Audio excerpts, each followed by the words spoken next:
আসন্ন বিধানসভা নির্বাচনে কালীগঞ্জ বিধানসভা থেকে তামান্নার মা সাবিনা ইয়াসমিন মহাশয়াকে ইভিএম মেশিনের 3 নম্বর বোতাম টিপে কাস্তে হাতুড়ি তারা চিহ্নে ভোট দিয়ে বিপুল ভোটে জয়যুক্ত করার আহ্বান করছে। আইএসএফ সমর্থিত প্রার্থী, বাম তথা সিপিআইএম এর প্রার্থী। আপনারা সবাই জানেন যে তামান্না ক্লাস 4 এর বাচ্চা, একটা 9 বছরের ফুটফুটে সন্তান।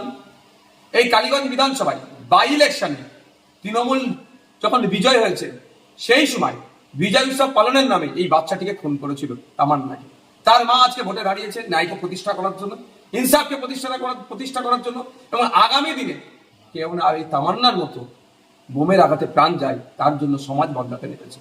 তাই কালীগঞ্জের মানুষকে বলবো, এই দুর্বৃত্তদের হাত থেকে কালীগঞ্জকে মুক্ত করতে হবে, বাংলাকে মুক্ত করতে হবে।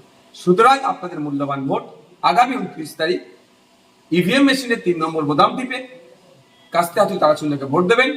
যারা নওশাদ সিদ্দিকী, আইএসএফ বা যারা আব্বাস সিদ্দিকী ভাই আমাদেরকে ভালোবাসেন, তাদের কাছে আমি বিশেষভাবে অনুরোধ করব, আপনাদের মূল্যবান ভোট কালীগঞ্জে কাস্তে হাতুড়ি তারা চিহ্ন তথা 3 নম্বর বোতামে টিপা মানেই মনে করবেন যে আইএসএফকেই ভোটটা দেওয়া হচ্ছে।